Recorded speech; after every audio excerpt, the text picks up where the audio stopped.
BGC British literature and 17th 18th century എന്ന ഭാഗിലെ block 1 John Webster and Duchess of Malfi. ആ ഒരു ബ്ലോക്കിലുള്ള first unit ആണ് നമ്മളിവിടെ ഡിസ്കസ് ചെയ്യാൻ പോകുന്നത്. Okay, unit 1 the Jacobian drama and John Webster and introduction. ഇതിൽ ഫസ്റ്റ് ആയിട്ട് വരുന്നത് ആ ഒരു ചാപ്റ്ററിന്റെ ഒരു ഇൻട്രൊഡക്ഷൻ, ജോൺ വെബ്സ്റ്ററിന്റെയും അതുപോലെ ജാക്കോബിയൻ ഡ്രാമയെ കുറിച്ചുള്ള ഇൻട്രൊഡക്ഷൻ ആണ് ഫസ്റ്റ് ആയിട്ട് വരുന്നത്. പിന്നീട് അതിന്റെ ഡീറ്റെയിൽസ് ആയിട്ട് നമുക്ക് ക്ലാസ് പറയുന്നുണ്ട്. ഓക്കെ, അപ്പൊ ആ ഒരു ഇൻട്രൊഡക്ഷനിൽ പറയുന്നത് എന്താന്ന് വെച്ചാല് ജോൺ വെബ്സ്റ്റർ എങ്ങനെയാണ് ജാക്കോബിയൻ കാലഘട്ടത്തിൽ ജാക്കോബിയൻ ഇറയിൽ വന്നതും അതുപോലെ എലിസബത്തൻ പീരീഡിനെ കുറിച്ചിട്ടും അങ്ങനെയുള്ള ഇൻട്രൊഡക്ഷൻ പിന്നെ ഡീറ്റെയിൽസ് ആയിട്ട് ചാപ്റ്ററിൽ വരുന്നുണ്ട്. സോ നമുക്ക് നോക്കാം. ജോൺ വെബ്സ്റ്റർ എന്ന് പറഞ്ഞിട്ടുള്ള ഒരു റൈറ്റർ 1580 to 1633 ആ ഒരു പീരിയഡ്സിലാണ് അദ്ദേഹം ജനിച്ചിട്ടുള്ളത്. സോ ആ ഒരു ഇയറിലെ ലാസ്റ്റ് ഇയറിലെ ക്യൂൻ എലിസബത്തൻ ടൈം എന്ന് പറയുന്ന ഒരു ലാസ്റ്റ് ഇയർ, ഒരു 1580 to 1632 മുതൽ നമുക്ക് ലാസ്റ്റ് അതിന്റെ ഒരു ലാസ്റ്റ് ഇയറിലെ എലിസബത്തൻ ക്യൂൻ എലിസബത്തൻ പീരീഡ് എന്ന് പറയുന്നത്. ആ ഒരു ടൈമിലാണ് ജെയിംസ് ഫസ്റ്റ് എന്താ പറയാ നമ്മുടെ ജെയിംസ് ഫസ്റ്റ് ആ സമയത്ത് കിങ് ആയിട്ട് മാറുന്നത്. അപ്പൊ അദ്ദേഹത്തിന്റെ ഭരണകാലം, അദ്ദേഹം എങ്ങനെയാണ് എലിസബത്തൻ ഇറയിൽ വന്നിട്ടുള്ളത്, എലിസബത്തൻ അല്ല ജാക്കോബിയൻ ഇറയിൽ വന്നിട്ടുള്ളത്, അങ്ങനെയുള്ളതിനെ ഒരു ട്രാൻസിഷൻ പീരീഡ് എന്ന് പറയുന്നുണ്ട്.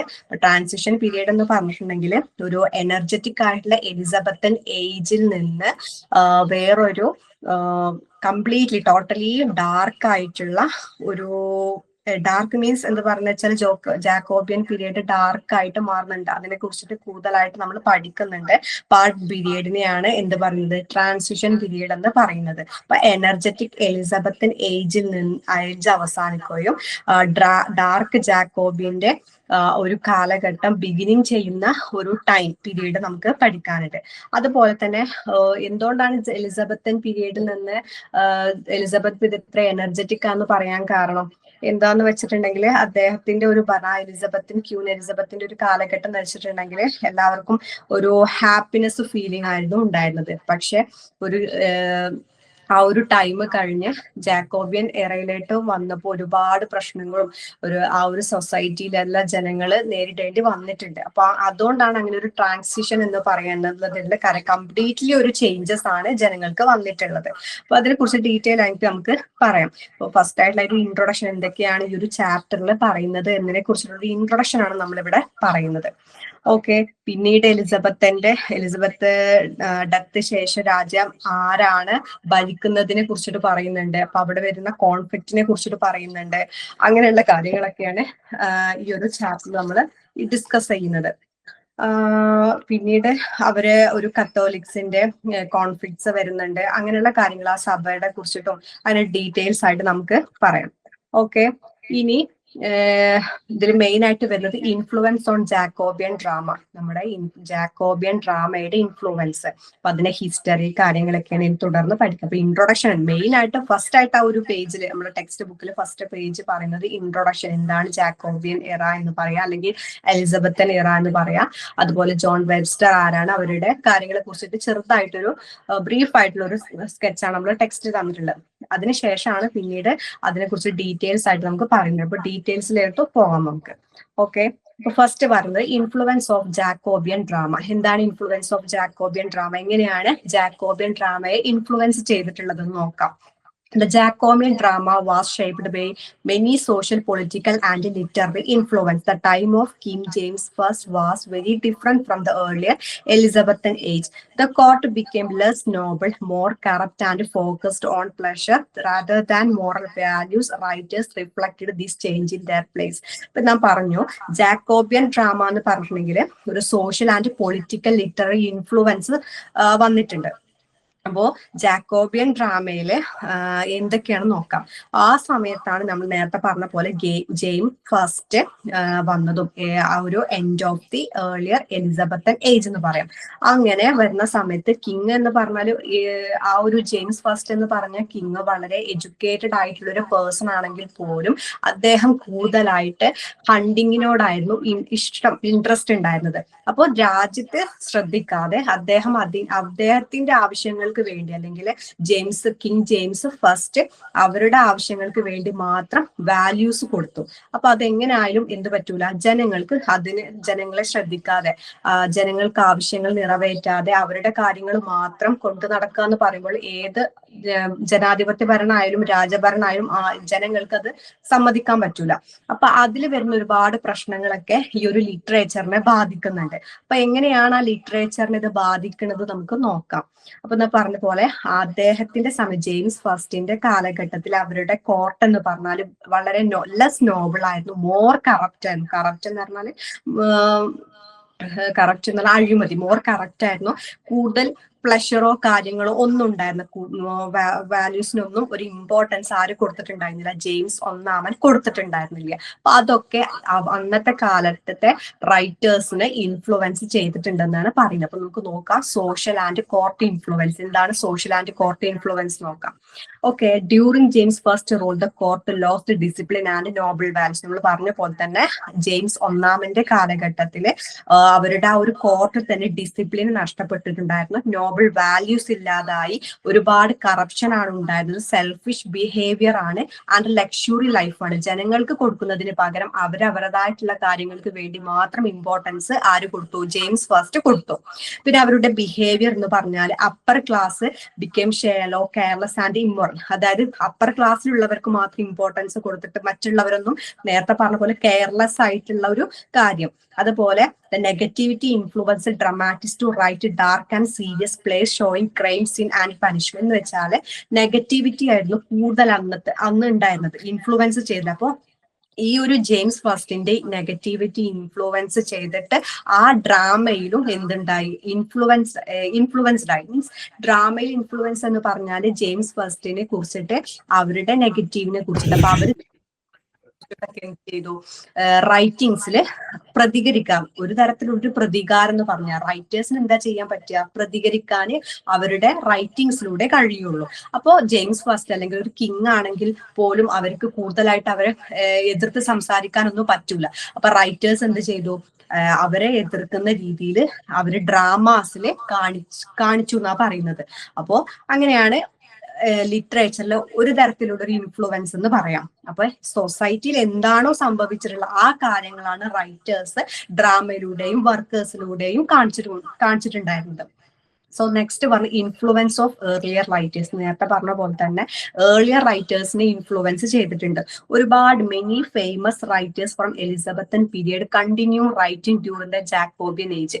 ഒരുപാട് എലിസബത്തൻ കാലഘട്ടം എന്ന് പറഞ്ഞാൽ ശാന്തസുന്ദരമായ ഒരു കാലഘട്ടമായിരുന്നു, കൂടുതൽ പ്ലഷറും കാര്യങ്ങളൊക്കെ ഉള്ളൊരു നല്ല ഹാപ്പിനെസ് ഉള്ള ഒരു കാലഘട്ടമായിരുന്നു എലിസബത്തൻ പീരിയഡ്. അതിൽ നിന്ന് മാറി കംപ്ലീറ്റ് ഒരു ട്രാൻസിഷൻ ആയിരുന്നു ജാക്കോബിയൻ കാലഘട്ടം എന്ന് പറഞ്ഞാൽ. അപ്പൊ അത് പറഞ്ഞ പോലെ തന്നെ എലിസബത്തൻ പീരിയഡിലുള്ള റൈറ്റേഴ്സ് ജാക്കോബിയൻ ഏജിലും കണ്ടിന്യൂ ചെയ്തിട്ടുണ്ടായിരുന്നു. ആരൊക്കെ, Shakespeare, Bacon, Daniel, Donne Milton, അവരൊക്കെ. അപ്പൊ അവരൊക്കെ ആര് സ്വാധീനിച്ചിട്ടുണ്ടെങ്കിൽ അല്ലെങ്കിൽ ആരെ ഇൻഫ്ലുവൻസ് ചെയ്തിട്ടുണ്ട്, ജാക്കോബിയൻ കാലഘട്ടത്തിലുള്ള റൈറ്റേഴ്സും സ്വാധീനിച്ചിട്ടുണ്ട്, ഇവരുടെ റൈറ്റിംഗ്സും ഇൻഫ്ലുവൻസ്ഡ് ആയിട്ടുണ്ട്. അപ്പൊ ഈ greaters influence the new writers of Jacobean period. നേരത്തെ ഞാൻ പറഞ്ഞ പോലെ തന്നെ ജാക്കോബിയൻ പീരീഡിലുള്ള റൈറ്റേഴ്സിനൊക്കെ ആര് ഇൻഫ്ലുവൻസ് ആയിട്ടുണ്ട്, ഈ ഷേക്സ്പിയറുടെയും ബാക്കന്റെയും ഡാനിയലിന്റെയും ഡോൺ മിൽട്ടന്റെയും അവരൊക്കെ റൈറ്റിംഗ്സ് ഇൻഫ്ലുവൻസ് ആയിട്ടെന്ന് പറയാം.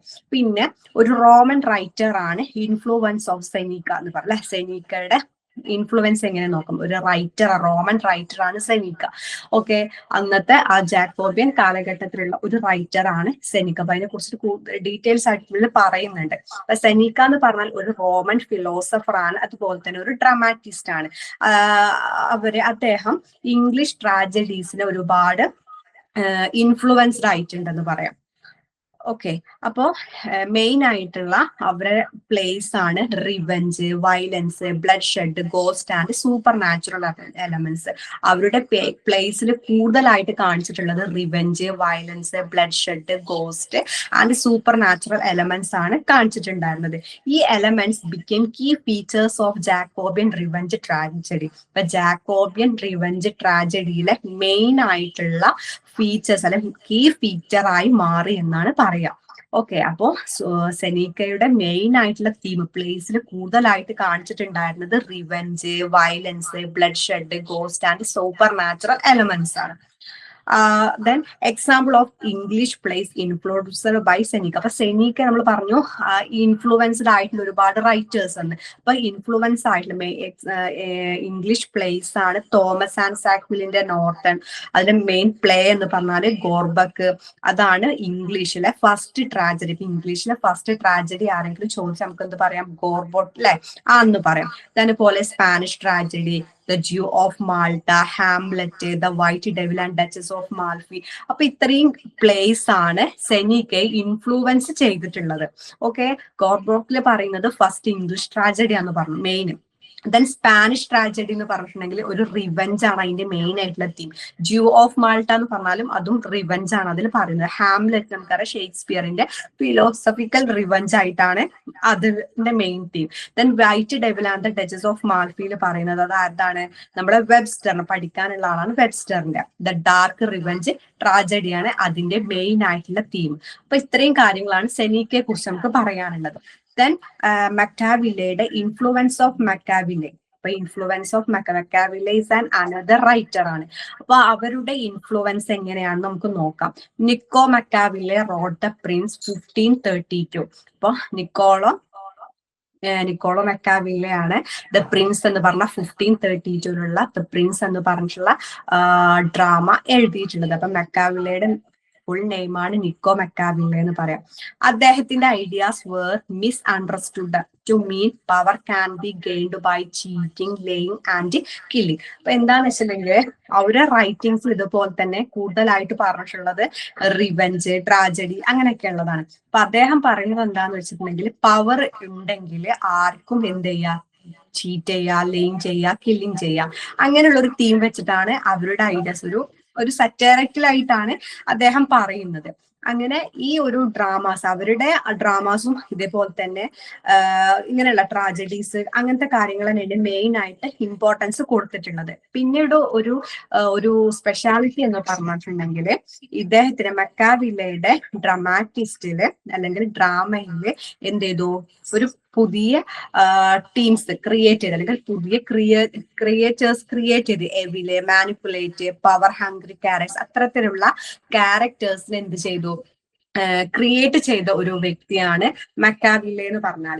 വെബ്സ്റ്ററിന്റെ പ്ലേസിൽ ഇൻക്ലൂഡ് മെനി സച്ച് ക്യാരക്ടേഴ്സ്. അപ്പോ വെബ്സ്റ്ററിന്റെ പ്ലേസിലും അതുപോലെ തന്നെ ഒരുപാട് ക്യാരക്ടേഴ്സ് ഉണ്ട്. നമുക്ക് വെബ്സ്റ്ററിനെ കുറിച്ച് പറയുമ്പോൾ നോക്കാം. അപ്പൊ എന്താ പറയാ, അത്തരത്തിലുള്ള ക്യാരക്ടേഴ്സ് കൊണ്ടുവന്നിട്ടുള്ളത് ആരാണ്? നമ്മുടെ മക്കാവില്ലെയാണ് കൊണ്ടുവന്നിട്ടുള്ളത്. So conflict between old and new thing. അപ്പൊ അവരുടെ കേസിൽ തന്നെ വരുന്നതാണ് ഓൾഡ് തിങ്സും ന്യൂ തിങ്കിങ്ങിനെ കുറിച്ചിട്ടുള്ള ഒരു കോൺഫ്ലിക്റ്റ് ഉണ്ടായിട്ടുണ്ട്. അതെന്താണെന്ന് നോക്കാം. സൊസൈറ്റി പറഞ്ഞു, സൊസൈറ്റി ഒരുപാട് ചേഞ്ചിങ്സ് ഉണ്ടായിരുന്നു. എലിസബത്തിൽ നിന്ന് ജാക്കോബിയയിലേക്ക് മാറിയപ്പോ തന്നെ ഒരുപാട് എന്തുണ്ട് ഡിഫറൻസ് വന്നിട്ടുണ്ട്. ജനങ്ങൾക്ക് ശരിക്കും സഹിക്കാൻ പറ്റാത്ത രീതിയിലുള്ളതായിരുന്നു. സോ അവിടെ വന്ന ആ ഒരു സമയത്ത് മക്കാവില്ലെ അതുപോലെ തന്നെ സെൻട്രേക്ക് അവരൊക്കെ റൈറ്റിംഗ്സിലൂടെ അവരെ എതിർക്കും, ക്രിട്ടിസൈസ് ചെയ്യുകയൊക്കെ ചെയ്യുന്നുണ്ട്. അപ്പൊ അതിൽ വന്ന തന്നെയാണ് conflict between old and new things. അവരുടെ കോൺഫ്ലിക്റ്റ് എങ്ങനെ പഴയ കാര്യങ്ങളെ കുറിച്ചിട്ടും പുതിയ തിങ്കിങ്ങിനെ കുറിച്ചിട്ടും ഒരു കോൺഫ്ലിക്റ്റ് ആ ഒരു സമയത്ത് ഉണ്ടായി. അപ്പൊ പുതിയ തിങ്ക് വെച്ചാൽ മക്കാവില്ലെ പുതിയ ക്യാരക്ടേഴ്സ് ഉണ്ടാക്കി എന്നൊക്കെ പറയല്ലോ, അതുപോലെ തന്നെ. ഓക്കെ, ക്യാരക്ടേഴ്സ് ഒക്കെ കൊണ്ടുവന്നത് ആരാണ്? മക്കാവില്ലെയാണ്. അപ്പൊ സൊസൈറ്റി വാസ് ചേഞ്ച്. എങ്ങനെയാണ് സൊസൈറ്റി ചേഞ്ച് ചെയ്തിട്ടുള്ളത് നോക്കാം. Old religious beliefs and medieval thinking were fading. അതായത് പഴയ ബിലീഫ്സ്, അതിനൊരു എക്സാമ്പിൾ പറയാന്നുണ്ടെങ്കിൽ പഴയ ബിലീഫ്സ് എന്ന് പറഞ്ഞിട്ടുണ്ടെങ്കിൽ നമ്മുടെ പഴയ റൈറ്റിങ്സ് അല്ലെങ്കിൽ ഒരുപാട് മുന്നേ ഉള്ള ഡ്രാമാസ് അല്ലെങ്കിൽ റൈറ്റിങ്സ് എന്നൊക്കെ പറയുന്നത്, ഡ്രാമാസ് നോക്കാം. ഡ്രാമാസ് പറയുകയാണെന്നുണ്ടെങ്കിൽ ആ ഡ്രാമയില് കൂടുതലായിട്ട് കാണിച്ചിട്ടുണ്ടെങ്കിൽ റിലീജിയസ് ആയിട്ട് ക്രിസ്ത്യാനിറ്റിയുടെ റിലീജിയസ് അല്ലെങ്കിൽ ബൈബിള് അങ്ങനെയുള്ള കാര്യങ്ങളൊക്കെ ആയിരുന്നു കൂടുതലായിട്ട് ഡ്രാമാസിൽ ഇൻക്ലൂഡ് ചെയ്തിട്ടുണ്ടായിരുന്നത്. പിന്നീട് ആ ഒരു തിങ്കിങ്ങിന് എന്ത് വന്നു? ഡിഫറൻസ് വന്നു. അതാണ് ന്യൂ തിങ്കിങ് എന്ന് പറയുന്നത്. അപ്പൊ ഈ ന്യൂ തിങ്കിങ് എന്ന് പറഞ്ഞിട്ടുണ്ടെങ്കിൽ old religious beliefs and medieval thinking were fading. സാധാരണ ആ ഒരു പഴയ കാലത്തിലുള്ള ആ ഒരു ബിലീഫ്സിന് എന്ത് ചെയ്യുന്നു? ഫേഡായി അല്ലെങ്കിൽ ഒഴിവായി പോയിക്കൊണ്ടിരിക്കുകയാണ്. എന്നിട്ട് പുതിയ തരത്തിലുള്ള സയന്റിഫിക് തിങ്കിങ്, ആസ്ട്രോണമി, ഫിലോസഫി ഒക്കെ എന്ത് വന്നു? ഉയർന്നു വന്നത് ഈ ഒരു കാലഘട്ടത്താണെന്ന് പറയാം. ഓക്കെ, അപ്പൊ മെക്കാവില്ലെ അതിനൊരു ക്യാരക്ടേഴ്സ് ഒക്കെ കൊണ്ടുവന്നു, അതുപോലെ തന്നെ പുതിയ തിങ്കിങ്സും വന്നു. അപ്പൊ അതുകൊണ്ടാണ് പുതിയതും പഴയതുമായിട്ടുള്ള തിങ്കിങ്ങിന് ഒരു കോൺഫ്ലിക്റ്റ് വന്നെന്ന് പറയുന്നത്. അപ്പൊ ജനങ്ങൾ എന്താണ് ശരിക്കും എന്തായാലും കൺഫ്യൂസ്, എന്താണെന്ന് അവർക്ക് തന്നെ ഒരു ആൻസൈറ്റീസും ഒരു ഫിയർഫുൾ ഒക്കെ അവർക്കൊന്നും ഒരു മനസ്സിലാവാത്ത രീതിയായിരുന്നു ആ ഒരു ടൈം, ഒരു കോൺഫ്ലിക്റ്റ് വരാനുള്ള ഒരു കാരണം. അപ്പൊ this emotion tension appears in Jacobian. ഇത് പറഞ്ഞ പോലെ ഇതൊക്കെ എന്തിൽ കാണുന്നുണ്ട്? ജാക്കോബിയൻ ലിറ്ററേച്ചറിൽ കാണുന്നുണ്ട്. അപ്പോ ജാക്കോബിയൻ ലിറ്ററേച്ചറിലൊക്കെയാണ് എന്ത് വന്നിട്ടുള്ളത്? നമുക്ക് പറയാം conflict between old and new തിങ്കിങ്ങിനെ കുറിച്ചിട്ടൊക്കെ ഒരു കോൺഫ്ലിക്റ്റ് വന്നത്. അപ്പൊ ഓൾഡ് എന്ന് വെച്ചിട്ടുണ്ടെങ്കിൽ പഴയ കൂടുതൽ ഡ്രാമാസിൽ കോൺഫ്ലിക്റ്റ് എന്ന് പറയാം, അല്ലെങ്കിൽ പഴയ ഓൾഡ് തിങ്കിങ് എന്ന് പറഞ്ഞാൽ നമുക്ക് ബിലീഫ്സ് ആണ്, അല്ലെങ്കിൽ റിലീജിയസ് ആയിട്ടുള്ള കാര്യങ്ങൾ മാത്രമാണ് ഡ്രാമയിൽ പറഞ്ഞിട്ടുണ്ടായിരുന്നത്. അല്ലാത്ത കാര്യങ്ങൾ പിന്നീടാണ് ആ ഒരു കാര്യത്തിൽ നിന്ന് മാറ്റം വന്നത്. അപ്പൊ അതാണ് ന്യൂ തിങ്കിങ് ആയി. എങ്ങനെ വന്നു? സയന്റിഫിക് ആയിട്ടുള്ള തിങ്കിങ്സ്, ആസ്ട്രോണമി ആയിട്ട് വന്നു, ഫിലോസഫി, അങ്ങനെയുള്ള കാര്യങ്ങളൊക്കെ പിന്നീട് ഡ്രാമാസിൽ ഉയർന്നു വന്നു എന്ന് പറയാം. സോ ആ ഒരു ഉയർച്ച അല്ലെങ്കിൽ ആ ഒരു ടൈം ശരിക്കും കൺഫ്യൂസ്ഡ് ആയിട്ട് മാറി. Then Webster's moral vision. വെബ്സ്റ്ററിന്റെ മോറൽ വിഷൻ എന്ന് പറഞ്ഞിട്ടുണ്ടെങ്കിൽ ഒരു വെബ്സ്റ്ററെ കുറിച്ച് ഡീറ്റെയിൽ ആയിട്ട് പറയുന്നുണ്ട്, പക്ഷെ എന്നാലും ഇതിൽ പറയുന്നുണ്ട് വെബ്സ്റ്ററിന്റെ ഒരു മോറൽ വിഷൻ എന്താണെന്ന്. എന്താണ് ഈ Webster moral vision? Webster plays show a dark world where evil seems from, but in the end evil destroyed itself and goodness wins, even if the good character die. His place explored death, human suffering, moral justice എന്ന് പറയാം.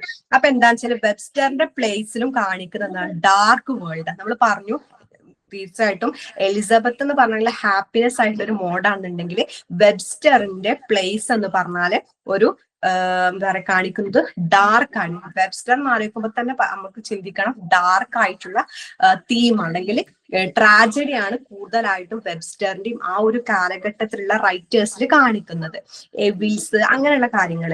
പക്ഷെ അവസാനം ഇപ്പോ ഈ വെബ്സ്റ്ററിന്റെ ഒരു കാര്യം പറയാനാണെങ്കിൽ റൈറ്റിന്റെ ഒരു സ്പെഷ്യാലിറ്റി എന്ന് പറയുകയാണെങ്കിൽ എവിൽസ് ഒക്കെ എന്താ പറയാ ഫസ്റ്റ് ആ ഡ്രാമയില് എവിൽസ് ഒക്കെ നല്ല സ്ട്രോങ് ആയിട്ടുള്ള ഒരു പേഴ്സൺ ആയിട്ടൊക്കെ വരും. പക്ഷെ എൻഡിൽ എന്ത് ചെയ്യും? ആ ഒരു ഡ്രാമയുടെ എൻഡിൽ എവില് ഡെസ്ട്രോയ് ചെയ്യുന്നു itself and goodness wins even if the good character. അപ്പൊ അദ്ദേഹം പറയുന്നത് എന്താന്ന് വെച്ചാല് ആര് തെറ്റ് ചെയ്തിട്ടുണ്ടെങ്കിലും അവർക്ക് തന്നെ അതിന്റെ ശിക്ഷ കിട്ടും, അവരെത്ര നല്ലവരായാൽ പോലും എന്നാണ് അദ്ദേഹത്തിന്റെ ഒരു കാഴ്ചപ്പാടെന്ന് പറയാം. പിന്നെ അദ്ദേഹത്തിന് മെയിൻ ആയിട്ടുള്ള പ്ലേസിൽ കൂടുതലായിട്ട് കാണുന്നത് എന്താ? Death, human suffering, moral justice, അങ്ങനെയൊക്കെയാണ്.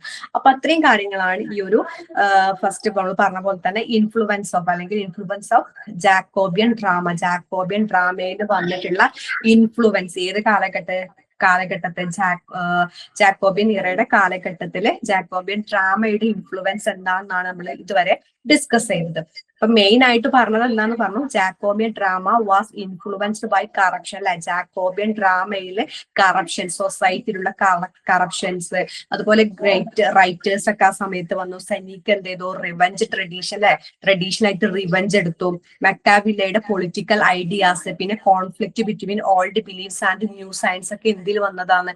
ഈ ഒരു ജാക്കോബിയൻ ഡ്രാമയുടെ ലിറ്ററേച്ചറെ സ്വാധീനിച്ചിട്ടുണ്ടെന്നാണ് പറയുന്നത്. ഓക്കെ, നെക്സ്റ്റ് പറയുന്നത് a brief history of English drama. English ഡ്രാമയുടെ ഒരു brief history. Then tragedy before John Webster. അല്ലെ, അപ്പോ ജോൺ വെബ്സ്റ്ററിന്റെ മുന്നേ ഉള്ള ട്രാജഡി അല്ലെങ്കിൽ ഇംഗ്ലീഷ് ഡ്രാമയുടെ ഹിസ്റ്ററിനെ കുറിച്ചിട്ടാണ് ഇനി ഡിസ്കസ് ചെയ്യുന്നത്. 11th സെഞ്ചുറി മുതൽ തന്നെ ഡ്രാമ എവിടെ ഉണ്ടായിരുന്നു? ഇംഗ്ലണ്ടിൽ ഉണ്ടായിരുന്നു. അത് drama England and also in other countries was mainly connected to religions. 11th century മുതൽ തന്നെ ഇംഗ്ലണ്ട് പോലുള്ള ഡ്രാമയിലെ മറ്റുള്ള കൺട്രീസിലൊക്കെ എന്തുണ്ട്? ഡ്രാമാസ് ഉണ്ടായിരുന്നു. പക്ഷെ അവരൊക്കെ എന്തിനായിരുന്നു മെയിൻ ആയിട്ട് കണക്ട് ചെയ്തിട്ടുണ്ടത്? റിലീജിയസ്. നേരത്തെ നമ്മൾ പറഞ്ഞതുപോലെ റിലീജിയസ് ആയിട്ട് മാത്രമേ കണക്റ്റഡ് ആയിട്ടുള്ള ഒരു ഡ്രാമാസ് ആയിരുന്നു അവർ എന്ത് ചെയ്തിരുന്നത്? ക്രിയേറ്റ് ചെയ്തിട്ടുണ്ടായിരുന്നത്. എന്തുകൊണ്ടാണ് അങ്ങനെ റിലീജിയസ് ആയിട്ട് മാത്രം ഉണ്ടാക്കാനുള്ള കാരണം? ബൈബിളിക്കൽ ആയിട്ടുള്ള തീംസ്, അതുപോലെ ക്രിസ്തുവിന്റെ കുറിച്ചിട്ടുള്ള കാര്യങ്ങളൊക്കെ ആയിരുന്നു പറയാം. അപ്പൊ അന്നത്തെ കാലത്ത് റൈറ്റിങ്സ് ഒന്നും അറിയാത്ത ആൾക്കാരാണ്. അപ്പൊ അവർക്ക് ലാംഗ്വേജ് പഠിപ്പിക്കുക അല്ലെങ്കിൽ അവർക്ക് ടീച്ച് ചെയ്യുക അല്ലെങ്കിൽ അവരെ പഠിപ്പിക്കുക എന്ന ലക്ഷ്യത്തോടു കൂടെയാണ് ഈ ഡ്രാമാസ്, റിലീജിയസ് ബേസ്ഡ് ആയിട്ടുള്ള കാര്യങ്ങൾ ജനങ്ങളെ പഠിപ്പിക്കുന്നതിന് വേണ്ടിയും കൂടെയാണ് എന്ത് വന്നിട്ടുള്ളത്?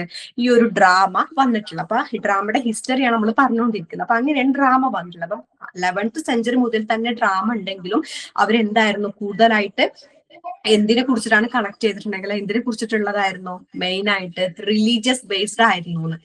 Even ancient Greek and Roman dramas were based on religious ceremonies and beliefs. പറഞ്ഞ പോലെ തന്നെ അവർ കൂടുതലായിട്ട് ഡ്രാമാസ് റിലീജിയസ് ആൻഡ് സെറിമണി ബിലീഫ്സിനെ കുറിച്ചിട്ടായിരുന്നു ക്രിയേറ്റ് ചെയ്തിട്ടുള്ളത്. The beginning of drama in England. ഇംഗ്ലണ്ടിലെ ഡ്രാമയുടെ ബിഗിനിങ് എങ്ങനെയാണെന്ന് നമുക്ക് നോക്കാം.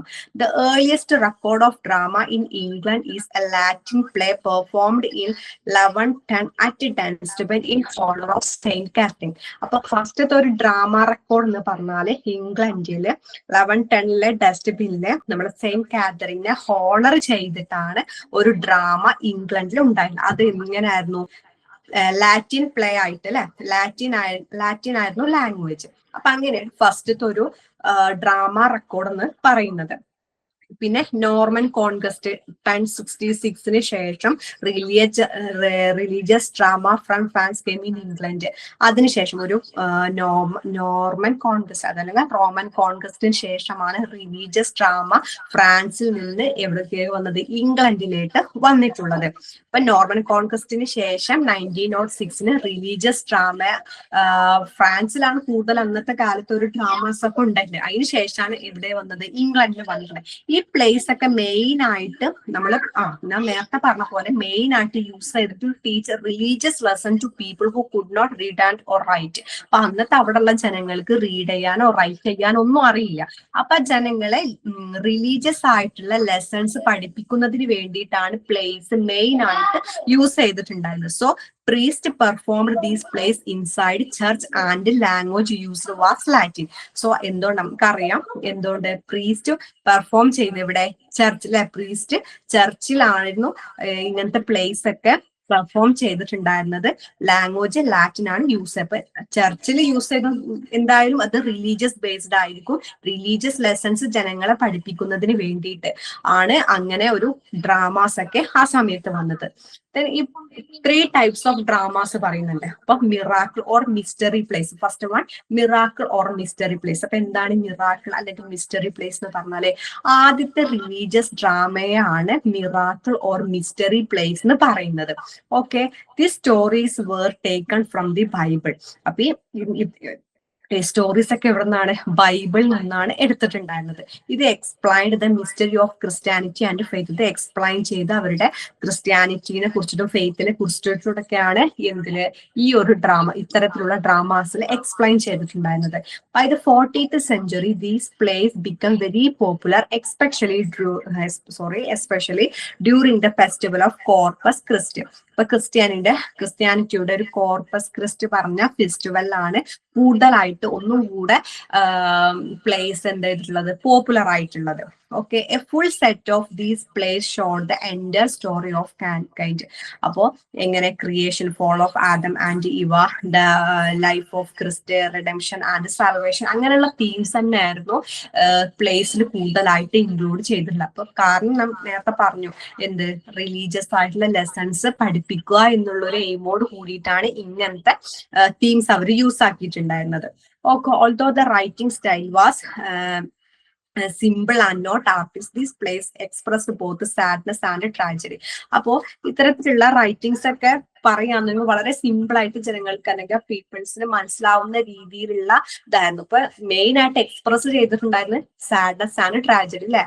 അപ്പോ സാഡ്നെസ് ട്രാജഡി ഒക്കെ ആയിരുന്നു ആ സമയത്ത് എക്സ്പ്രസ് ചെയ്തിരുന്നത്. അപ്പൊ ഫസ്റ്റത്തെ നമ്മൾ പറഞ്ഞ പ്ലേസിനെയാണ് മിറാക്കിൾ ഓർ മിസ്റ്ററി പ്ലേസ്. എന്താണ് ഈ മിറാക്കിൾ ഓർ മിസ്റ്ററി പ്ലേസ് എന്ന് പറഞ്ഞാല്, മിറാക്കിൾ ഓർ മിസ്റ്ററി പ്ലേസ് എന്ന് പറഞ്ഞെങ്കിൽ ആദ്യത്തെ റിലീജിയസ് ആയിട്ടുള്ള ഡ്രാമനെയാണ് മിറാക്കിൾ ഓർ മിസ്റ്ററി പ്ലേസ് എന്ന് പറയുന്നത്.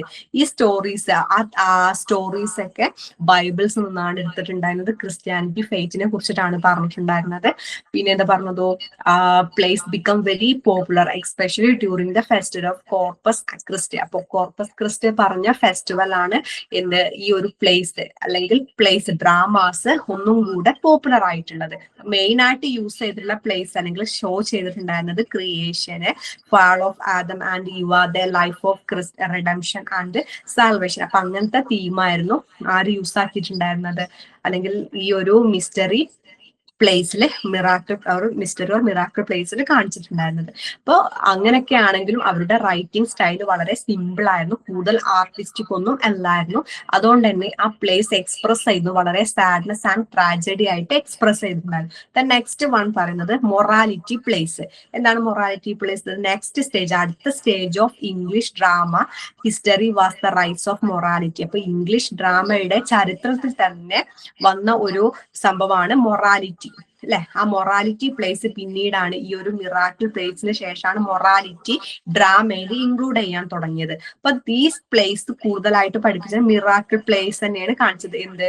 നമ്മുടെ റിലീജിയസ് ബേസ്ഡ് ആയിട്ടുള്ള കാര്യങ്ങൾ തന്നെയാണേലും പഠിപ്പിച്ചിട്ടുള്ളത്. പക്ഷെ ബൈബിൾ ക്യാരക്ടേഴ്സിന് പകരം ക്യാരക്ടേഴ്സ് ഒക്കെ യൂസ് ചെയ്ത് symbolic ideas, good deeds, pride, greed, patience, death, അങ്ങനെയുള്ള ക്യാരക്ടേഴ്സ് ഒക്കെ ആയിരുന്നു ആര് യൂസ് ചെയ്തിട്ടുണ്ടായിരുന്നത്? ഏതിൽ യൂസ് ചെയ്തിട്ടുണ്ടായിരുന്നത്? മൊറാലിറ്റി പ്ലേസിൽ യൂസ് ചെയ്തിട്ടുണ്ടായിരുന്നത്. ഓക്കെ, അതുകൊണ്ട് തന്നെ ഈ ക്യാരക്ടേഴ്സ് ഒക്കെ റെപ്രസെന്റഡ് മോറൽ ക്വാളിറ്റീസ് ഒക്കെ ഈ ക്യാരക്ടേഴ്സിനെ റെപ്രസെന്റ് ചെയ്തിട്ടുണ്ടെങ്കിൽ നോട്ട് റിയൽ പീപ്പിൾ എന്ന് പറയാം. അപ്പൊ രണ്ട് ടൈപ്സ് ഓഫ് ഡ്രാമാസിനെ കുറിച്ച് നമ്മൾ പറഞ്ഞു.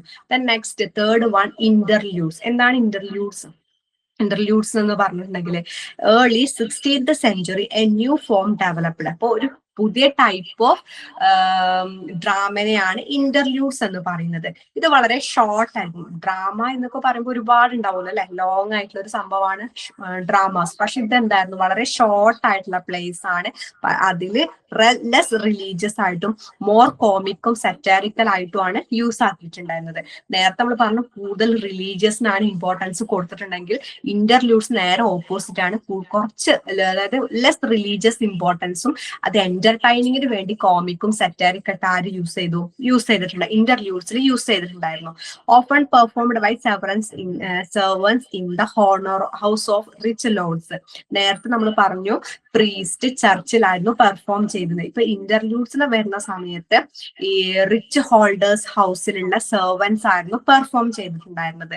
അങ്ങനെ ചില interludes support the ideas of reformation. Reformation എന്ന് വെച്ചാൽ ന്യൂ റിലീജിയസ് മൂവ്മെന്റിനെയാണ് റിഫോർമേഷൻ എന്ന് പറയുന്നത്. While other supported humanism and new learning. Okay, new ലേണിംഗിനെ കുറിച്ച് പറയും. അപ്പോ നമുക്ക് നോക്കാം. ചില interlude support the ideas of reformation, new religious while others supporting humanism and new learning. Okay, അപ്പൊ ഇന്റർവ്യൂസ് സപ്പോർട്ട് ചെയ്തിട്ടുള്ളത് പുതിയ ഐഡിയാസിനെ സപ്പോർട്ട് ചെയ്തിട്ടുണ്ട്. അതുപോലെ തന്നെ ഹ്യൂമാനിസം അതിനെ കുറിച്ചിട്ടൊക്കെ എന്തിൽ പറയുന്നുണ്ട്? നമ്മുടെ ഇന്റർവ്യൂസിൽ പറയുന്നു. ഇപ്പൊ ഇന്റർവ്യൂസ് എന്ന് വെച്ചാൽ വളരെ ഷോർട്ട് ആണെന്ന് പറഞ്ഞു, അല്ലെ? ഇന്റർവ്യൂസ് ലെസ് റിലീജിയസ് ആയിട്ടുള്ള കാര്യങ്ങളാണെന്ന് പറഞ്ഞു. അതുപോലെ തന്നെ ഇന്റർവ്യൂസ് അല്ലെങ്കിൽ ആ ഒരു പ്ലേസ് കൂടുതൽ സപ്പോർട്ട് ചെയ്തിട്ടുണ്ടെങ്കിൽ റിഫോർമേഷനെ സപ്പോർട്ട് ചെയ്യുന്നുണ്ട്. അതുപോലെ തന്നെ ഹ്യൂമാനിസം സപ്പോർട്ട് ചെയ്യുന്നുണ്ട്. അങ്ങനെയുള്ള കാര്യങ്ങളൊക്കെ ഇന്റർലൂഡ്സിൽ വന്നിട്ടുണ്ട്. For example hikes cornerless teachers news custom, അങ്ങനെയുള്ള കാര്യങ്ങളൊക്കെയാണ് എക്സാമ്പിൾസ് ഇന്റർലൂഡ്സിന് എക്സാമ്പിൾ ആയിട്ട് പറഞ്ഞത്. It's not important. Okay, then impact of renaissance. റിനൈൻസസിന്റെ ഇമ്പാക്ട് എന്തൊക്കെയാന്ന് നോക്കാം. Okay, with the influence of the renaissance English drama began changing. അപ്പോൾ റിനൈൻസസ് വന്നോടുകൂടി ഇംഗ്ലീഷ് ഡ്രാമയിൽ ഒരുപാട് ചേഞ്ചിങ്സ് വരാൻ തുടങ്ങി. ഓക്കെ, ക്യാരക്ടേഴ്സ് എന്തായാലും വളരെ റിയലിസ്റ്റിക് ആയി, അല്ലെങ്കിൽ not symbolic ideas. Okay, realistic ആയിട്ട് വന്നിട്ടുള്ളത് ഒരു റിനൈൻസിന്റെ കാലഘട്ടത്താണ്. ഇംഗ്ലീഷ് ഡ്രാമയിലെ ക്യാരക്ടേഴ്സ് ഒക്കെ become more realistic. Then plot ഒക്കെ എന്തായിരുന്നു? More important and better develop. റിലീജിയസിന് ഇമ്പോർട്ടന്റ് കുറച്ചിട്ട് അല്ലാത്ത ഹ്യൂമാനിസവുമായി ബന്ധപ്പെട്ട കാര്യങ്ങൾക്ക്, അല്ലെങ്കിൽ ഇമോഷൻസുമായി ബന്ധപ്പെട്ട കാര്യങ്ങൾക്ക് എന്ത് ചെയ്തു? ഇമ്പോർട്ടൻസ് കൊടുത്തു. ദെൻ കോമിക് സീൻസ് ഒക്കെ അവർ ആഡ് ചെയ്തു. പ്ലേസിൽ കോമിക് സീൻസ് എന്തിനാണ് ആഡ് ചെയ്യുന്നത്? എന്റർടൈൻമെന്റിന് വേണ്ടിയിട്ട്. അപ്പൊ എന്റർടൈൻമെന്റിന് വേണ്ടിയിട്ട് കോമിക് സീൻസ് ഒക്കെ അവർ ആഡ് ചെയ്യാൻ തുടങ്ങി. ഡ്രാമ എന്ത് ചെയ്തു? Slowly moved from religious theme to human life. അപ്പം ഡ്രാമയുടെ പ്ലോട്ട് ഒക്കെ പറഞ്ഞാൽ റിലീജിയസ് തീമിൽ നിന്ന് മാറി ഹ്യൂമൻ ലൈഫിലേക്ക്, ഇമോഷൻസിലേക്ക്, കോമഡി, ഹിസ്റ്ററി ആൻഡ് ട്രാജഡി അതിലോട്ട് മാറാൻ തുടങ്ങി. അതുകൊണ്ടാണ് നമ്മൾ എന്ത് ഇമ്പാക്ട് ഓഫ് റിനൈൻസിന്റെ ഒരു ഇമ്പാക്ട് ആയിട്ട് നമുക്ക് പറയാൻ പറ്റും. Okay, then some plays show this transition clearly. അപ്പൊ അതിന് ഫോർ എക്സാമ്പിൾ ആയിട്ട് കൊടുക്കുന്ന കോമഡിയും മൊറാലിറ്റിയോടും കൂടി ചേർന്ന ഒരു പ്ലേ ആണ് town Tyler and his wife. Then ട്രാജഡിയും മൊറാലിറ്റിയും കൂടി ചേർന്ന ഒരു പ്ലേ ആണ് King Cambises and Appius and Virginia. Then ഹിസ്റ്ററിയും മൊറാലിറ്റിയും കൂടി ചേർന്നാൽ ബേസ് കിങ് ജോൺ എന്ന് പറഞ്ഞിട്ടുള്ള പ്ലേ എന്ന് പറയാം. ഓക്കെ, അപ്പൊ അത്രയും കാര്യങ്ങളാണ് ഇമ്പാക്ട് ഓഫ് റിനൈൻസസിൽ പറയുന്നത്. Next word medieval and Marlovian tragedy. എന്താണ് മിഡീവൽ ആൻഡ് മാർലോവിൻ ട്രാജഡി? ആരാണ് ഈ മാർലോവിൻ ട്രാജഡി എന്ന് പറഞ്ഞാല് ഷേക്സ്പിയറെ മുന്നേ ഒരു മോസ്റ്റ് ഇമ്പോർട്ടന്റ് ആയിട്ടുള്ള ഒരു ഡ്രമാറ്റിസ്റ്റ് ആയിരുന്നു ക്രിസ്റ്റഫർ മാർലോവ്. ഓക്കെ, അപ്പൊ അദ്ദേഹത്തിന്റെ ട്രാജഡിയെ കുറിച്ചിട്ടാണ് ഇനി പറയാൻ പോകുന്നത്. അദ്ദേഹം എഴുതിയ മോസ്റ്റ് ഇമ്പോർട്ടന്റ് ആയിട്ടുള്ള ട്രാജഡീസ് ആണ് trampling, Doctor Faustus, the Jew of Malta, Edward second. Okay, ഇതിലെ മെയിൻ ആയിട്ട് പറയുന്നത് എന്താണ്? ട്രാജഡി തന്നെയാണ് മെയിൻ തീം എന്ന് പറയുന്നത്. അപ്പൊ ദീസ് ട്രാജഡി ഹാവ്, ഈ ഒരു ട്രാജഡി ഒരു സ്പെഷ്യാലിറ്റി എന്ന് പറഞ്ഞാൽ ഒരു ക്യാരക്ടർ ഉണ്ടാവും. ആ മെയിൻ ക്യാരക്ടറിന് ഒരു അതിയായ ആഗ്രഹം അല്ലെങ്കിൽ desire, who desire power, knowledge or beauty. അപ്പൊ ആ ഒരു ക്യാരക്ടർ എന്ന് പറഞ്ഞാൽ ഡിസയർ ഉള്ള നോളജ് ഓർ ബ്യൂട്ടി ഉള്ള ഒരു ആളാണ്. അപ്പൊ അത്തരത്തിലുള്ള ടൈപ്പ് ഓഫ് ക്യാരക്ടറാണ് ആര് യൂസ് ചെയ്തിട്ടുള്ളത്? ക്രിസ്റ്റഫർ മാർലോവ് യൂസ് ചെയ്തിട്ടുള്ളത്. Okay, in the Middle Ages, tragedy usually showed the fall of king and prince because of fate or God's punishment. അതായത് മിഡിൽ ഏജസിൽ ഉണ്ടായിരുന്ന ട്രാജഡീസ് അല്ലെങ്കിൽ ഡ്രാമാസ് എന്ന് കിങ്ങിന്റെ ഫോള അല്ലെങ്കിൽ കിങ്ങിന്റെ വീഴ്ചയെ കുറിച്ചിട്ടാണ് കാണിച്ചിട്ടുണ്ടായിരുന്നത്. കിങ്ങിന്റെ പ്രിൻസിന്റെ ഒക്കെ വീഴ്ചയെ കുറിച്ചിട്ട്. അപ്പൊ എങ്ങനെയാണ് വീഴ്ച എന്ന് പറഞ്ഞാല് ഒന്നെങ്കിൽ ഫേറ്റ്, അവരുടെ വിധിയായിരിക്കും, അല്ലെങ്കിൽ ഗോഡിന്റെ പണിഷ്മെന്റ് കൊണ്ടാണ് അങ്ങനെ സംഭവിച്ചിട്ടുള്ളത്. അത്തരത്തിലുള്ള ഒരു ടൈപ്പ് ഓഫ് ഡ്രാമാസ് ആണ് മിഡീവൽ ഏജിൽ വന്നിട്ടുള്ളത്. പക്ഷെ മാർലോവ് എന്ത് ചെയ്തു? ഈ ഒരു ഐഡിയ തന്നെ ചേഞ്ച് ചെയ്തു.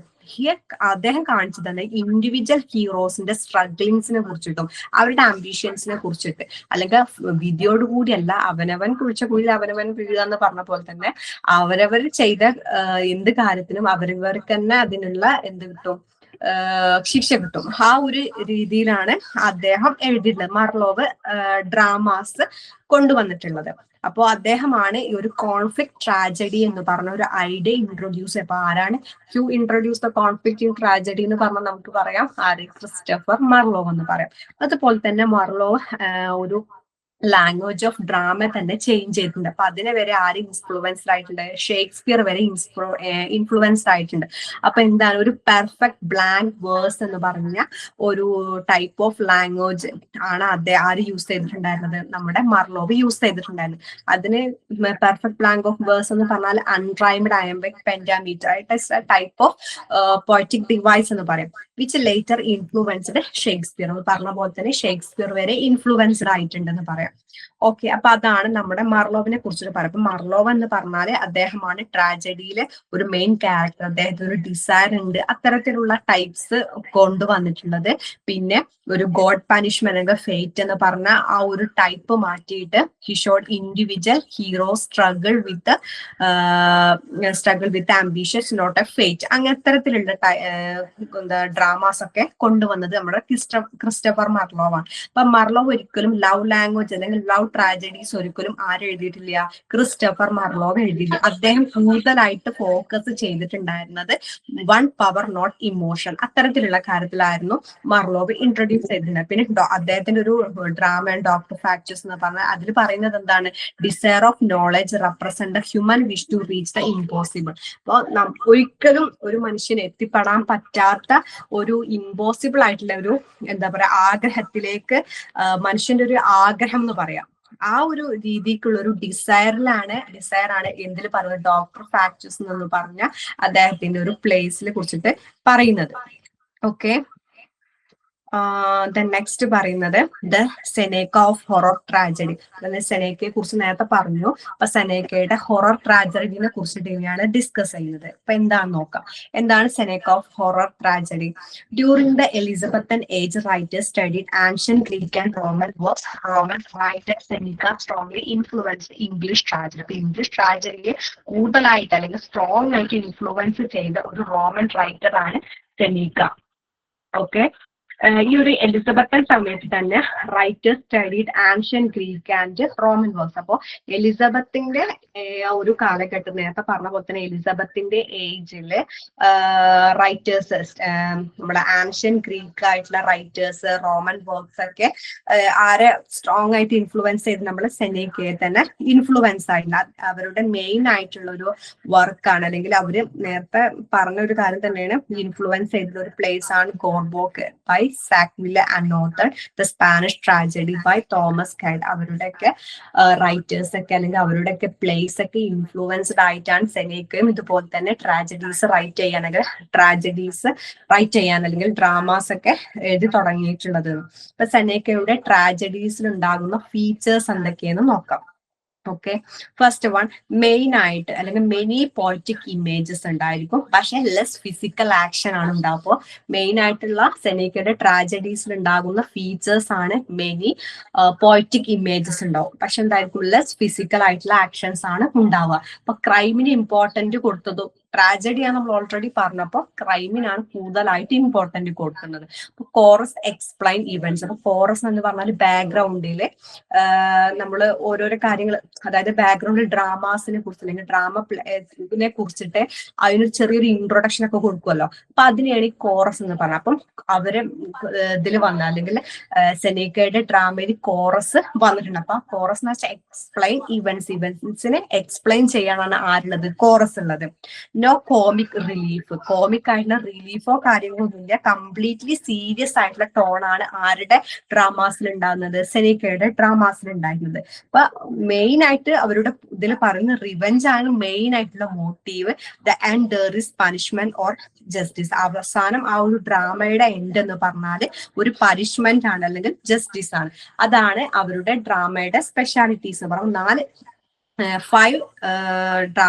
ഫൈവ് സ്പെഷ്യാലിറ്റി നമ്മൾ സെനേക്കയുടെ ട്രാജഡീസിന്റെ 5 തീംസ് അല്ലെങ്കിൽ 5 ഫീച്ചേഴ്സ് നമ്മൾ പറഞ്ഞു. എന്തായിരുന്നു? പോയറ്റിക് ഇമേജസ് ആണ് യൂസ് ചെയ്തിട്ടുണ്ടായിരുന്നത്, ലെസ് ഫിസിക്കൽ ആക്ഷൻ ആയിരുന്നു, അതുപോലെ ക്രൈമിന് ഇമ്പോർട്ടൻസ് കൊടുത്തിട്ടുണ്ട്, അതുകൊണ്ടാണല്ലോ ട്രാജഡി ആവുന്നത്. ഇതിൽ കോറസ് ആരെയിലുണ്ടായിരുന്നു സെനേക്കയുടെ ട്രാജഡീസിൽ ഉണ്ടായിരുന്നു. കോമിക്കായിട്ട് റിലീഫിന് വേണ്ടിയിട്ട് കോമിക്കോ അങ്ങനത്തെ എന്റർടൈനിങ് പർപ്പസിന് വേണ്ടിയിട്ട് കോമിക്കോ ഒന്നും യൂസ് ആക്കിയിട്ടുണ്ടായിരുന്നില്ല. കംപ്ലീറ്റ്ലി സീരിയസ് ആയിട്ടുള്ള ടോൺ ആയിരുന്നു ആരുടെ ഡ്രാമാസ്, സെനേക്കയുടെ ഡ്രാമാസ്. റിവഞ്ച് ആയിരുന്നു മെയിൻ ആയിട്ടുള്ളൊരു മോട്ടീവ്.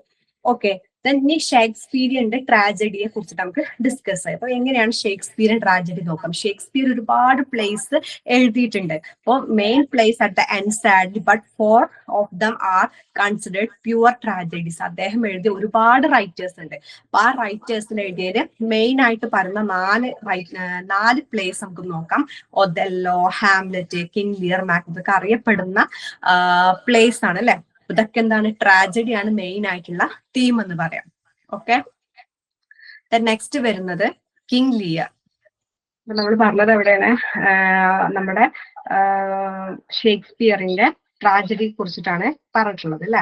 ഷേക്സ്പിയറിയൻ ട്രാജഡിയിലെ മോസ്റ്റ് ഫേമസ് ആയിട്ടുള്ള 4 കാര്യങ്ങളാണ് നമ്മൾ പറഞ്ഞത്. Othello, Hamlet, King Lear, Macbeth അതൊക്കെയാണ് മെയിൻ ഇമ്പോർട്ടൻസ് ആയിട്ടുള്ള അല്ലെങ്കിൽ മെയിൻ ഇമ്പോർട്ടന്റ് ആയിട്ടുള്ള ട്രാജഡീസ് എന്ന് പറയും. അപ്പൊ these tragedies are some great works in the world literature, both ancient and modern. Both ancient ആയിട്ടും മോഡേൺ ആയിട്ടും ട്രാജഡീസ് ഏറ്റവും ഗ്രേറ്റസ്റ്റ് ആയിട്ടുള്ള ഒരു വർക്കാണ് Hamlet, Othello, King Lear, Macbeth. അപ്പൊ ഷേക്സ്പിയറിയൻ ട്രാജഡിയുടെ സ്പെഷ്യാലിറ്റിനെ കുറിച്ച് നമുക്ക് എന്താ നോക്കാം.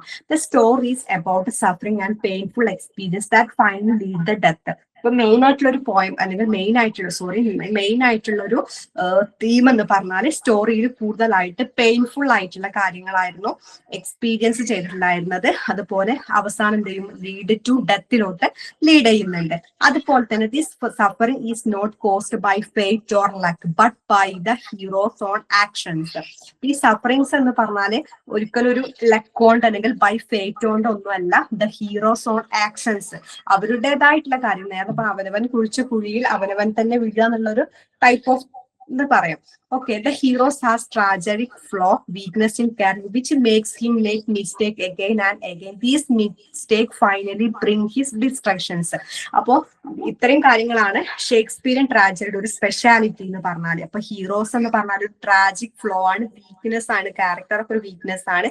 പക്ഷെ അവർക്ക് എന്തായി മെഗെയിൻ മിസ്റ്റേക്കും കാര്യങ്ങളൊക്കെ ഉണ്ട്. ദീസ് മിസ്റ്റേക്ക് ആയിരുന്നു പിന്നീട് ഡിസ്ട്രക്ഷൻസ് ഒക്കെ ആയിട്ട് മാറുന്നത്. Because of these Shakespearean tragedy sometimes called apotheosis of human spirit എന്നും പറയാം. അപ്പൊ അതിനൊരു മീനിങ് എന്ന് പറഞ്ഞാല്, അല്ലെങ്കിൽ അപ്പോത്തിസിസ് ഓഫ് ഹ്യൂമൻ സ്പിരിറ്റ് എന്ന് പറഞ്ഞാൽ എന്താണ്? The shows the highest emotion and moral experience of being human. അപ്പൊ Shakespeare also include supernatural ആയിട്ടുള്ള എലമെന്റ്സ് ഒക്കെ യൂസ് ചെയ്തു. ഗോസ്റ്റ്, വിച്ചസ്, ഇപ്പൊ ഈ ഹാംലെറ്റ്, മാക്ബത്ത് ഒക്കെ വായിച്ചവർക്ക് അല്ലെങ്കിൽ കേട്ടിട്ടുള്ളവർക്കാരും അതിലൊക്കെ കൂടുതൽ വന്നിട്ടുള്ളത് ഈ ഗോസ്റ്റിനെ കുറിച്ചും വിച്ചസിനെ കുറിച്ചിട്ടൊക്കെ പറയുന്നുണ്ട്. അപ്പൊ സൂപ്പർ നാച്ചുറൽ എലമെന്റ്സ് ഒക്കെ ആര് കൊണ്ടുവന്നിട്ടുണ്ട്? നമ്മുടെ ഷേക്സ്പിയർ കൊണ്ടുവന്നിട്ടുണ്ട്. അപ്പോ നമ്മൾ പറഞ്ഞു പോയറ്റിക് യൂസ് അല്ലെങ്കിൽ പോയറ്റിക് ഡിവൈസസ് ഒക്കെ ആര് യൂസ് ചെയ്തിട്ടുണ്ടെന്ന്. നമ്മുടെ സെനേക്ക യൂസ് ചെയ്തിട്ടുണ്ടെങ്കിലും ഇതിന് അത്തരത്തിലുള്ള പോയറ്റിക് ജസ്റ്റിസ് ഒന്നും ഷേക്സ്പിയറും ട്രാജഡിയിൽ യൂസ് ചെയ്തിട്ടില്ല. Good people do not always win and bad people do not always get punished fairly. അപ്പൊ പറയുന്നത് ഗുഡ് പീപ്പിൾ ആയാലും ബാഡ് പീപ്പിൾ ആയാലും, അതായത് നല്ലത് ചെയ്തിട്ടുണ്ടെങ്കിൽ മാത്രമേ നല്ലത് കിട്ടുള്ളൂ, അല്ലാന്നുണ്ടെങ്കിൽ അവരെന്ത് ചെയ്യും? ഓൾവേസ് ഗെറ്റ് പണിഷ്ഡ് ഫെയർലി ആയിട്ട് തന്നെ അവർ പണിഷ് ചെയ്യുള്ളൂ. ഇപ്പൊ വെബ്സ്റ്റർ ഇതുപോലെ തന്നെ നമ്മുടെ പഠിക്കാനുള്ള ആള് വെബ്സ്റ്റർ എന്തായിരുന്നു? ഈ ഷേക്സ്പിയറിന്റെ ഈ ഒരു സെയിം മെത്തേഡ് തന്നെയാണ് ഫോളോ ചെയ്തിട്ടുണ്ടെങ്കിലും അവരുടെ ട്രഡീഷണൽ ആയിട്ടുള്ള ക്രിയേറ്റഡ് ട്രാജഡീസിൽ നിന്ന് ആര് മാറ്റം കൊണ്ടുവന്നിട്ടുണ്ട്? വെബ്സ്റ്റർ മാറ്റം കൊണ്ടുവന്നിട്ട് നമുക്ക് പറയാം. അപ്പോൾ ഇംഗ്ലീഷിന്റെ ലിറ്ററേച്ചർ അല്ലെങ്കിൽ ഷേക്സ്പിയറിന് ശേഷം ഇംഗ്ലീഷ് ലിറ്ററേച്ചർ ഒരു അഭിമാനമായിട്ട് വന്നൊരു ട്രാജഡി അല്ലെങ്കിൽ റൈറ്റർ ആണ് ആര്? ജോൺ വെബ്സ്റ്റർ എന്ന് പറയാം. അപ്പോൾ ജോൺ വെബ്സ്റ്റർ എന്ന് പറഞ്ഞാൽ ആരാണെന്ന് നോക്കാം. Okay, who was John Webster? ആരാണ് ജോൺ വെബ്സ്റ്റർ എന്ന് പറഞ്ഞാല്? John Webster was an important Elizabethan player ആയിട്ട്. ഇപ്പൊ എലിസബത്തൻ പ്ലെയർ ആയിട്ടുള്ള ഒരു ഇമ്പോർട്ടന്റ് ആയിട്ടുള്ള ഒരാളാണ് ജോൺ വെബ്സ്റ്റർ. അദ്ദേഹം ലിവ് ചെയ്തിട്ടുള്ളത് വില്യം ഷേക്സ്പിയറുടെ ഒരു ടൈമിലാണ് ജോൺ വെബ്സ്റ്റർ ഉണ്ടായിട്ടുള്ളത്.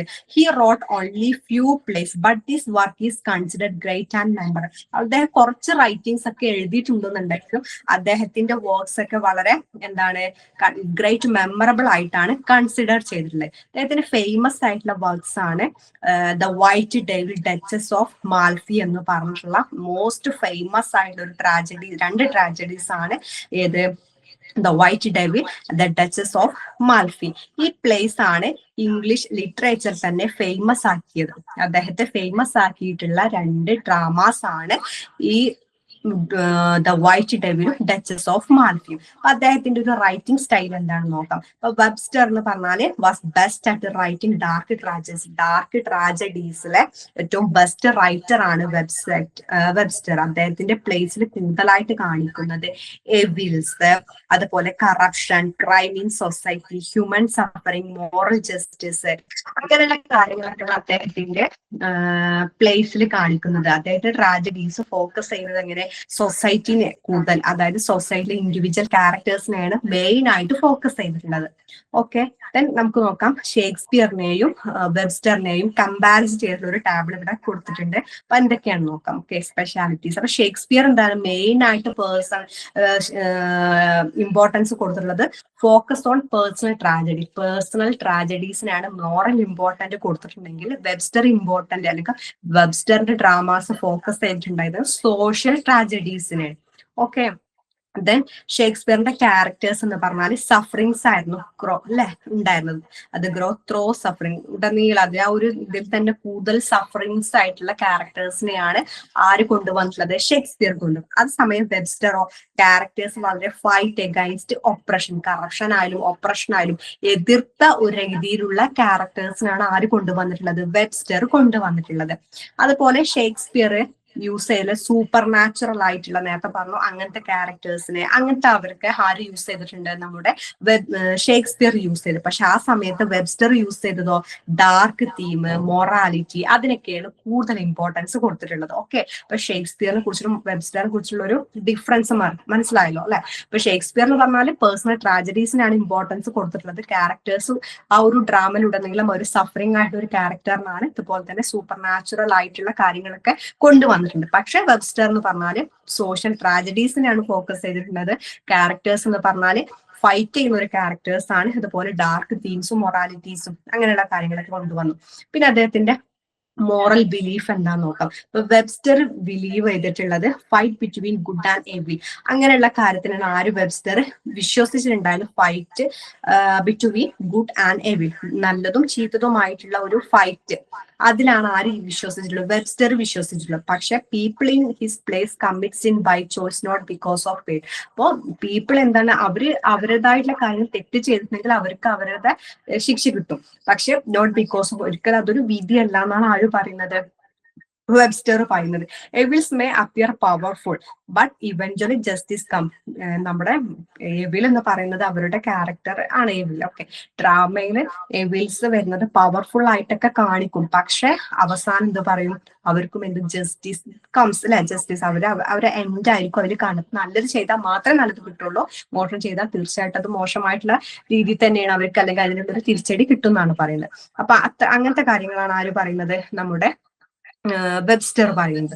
ഓക്കെ, വെബ്സ്റ്ററെ കുറിച്ചിട്ട് ഏകദേശം ഒരു ഐഡിയ കിട്ടി. വെബ്സ്റ്ററും നമ്മുടെ ഷേക്സ്പിയറും തമ്മിലുള്ള ഒരു ഇമ്പോർട്ടൻസ്, അവർ തമ്മിലുള്ള ഒരു ഡിഫറൻസ് എന്താന്ന് മനസ്സിലായല്ലോ അല്ലെ. അത് എക്സാമിന് ചിലപ്പോൾ ചോദ്യം വരും, നമുക്കത് ഡീപ്പായിട്ട് തന്നെ റൈറ്റ് ചെയ്യാൻ കഴിയും. അതിനാണ് ബോക്സ് ആക്കി തന്നിട്ടുള്ളത്. ഓക്കെ, ദെൻ ജോൺ വെബ്സ്റ്റർ ആരാന്ന് പറഞ്ഞു, അദ്ദേഹത്തിന്റെ ഫേമസ് വർക്ക്സ് എന്താന്ന് പറഞ്ഞു, അതിന്റെ റൈറ്റിംഗ് സ്റ്റൈൽ എന്താന്ന് പറഞ്ഞു, ഇനി കമ്പാരിസൺ പറഞ്ഞു, അവരുടെ മൊറൽ ബിലീഫ് പറഞ്ഞു, അവരുടെ ലൈഫ് എന്ന് പറഞ്ഞാൽ ഈ വെബ്സ്റ്ററിന്റെ ലൈഫ് എന്ന് പറഞ്ഞാല് വളരെ ലിറ്റിൽ പേഴ്സണൽ ഇൻഫോർമേഷൻ മാത്രം ആരെ കിട്ടിയിട്ടുണ്ടായിരുന്നുള്ളൂ വെബ്സ്റ്ററിനെ കുറിച്ചിട്ട്. അദ്ദേഹത്തിന്റെ ഫാമിലി ബാക്ക്ഗ്രൗണ്ട് ഒന്നും കൂടുതൽ ഇതുവരെ കൂടുതൽ അറിയപ്പെട്ടിട്ടില്ല, അല്ലെങ്കിൽ കൂടുതൽ ഇൻഫോർമേഷൻ ലഭിച്ചിട്ടില്ല. കൂടുതലായിട്ട് മെർച്ചന്റ് ടൈലർ കമ്പനി അതുമായിട്ട് കണക്ട് ചെയ്തിട്ടുള്ള ഒരു ആളാണ് ആര്, നമ്മുടെ വെബ്സ്റ്റർ എന്ന് പറഞ്ഞാല്.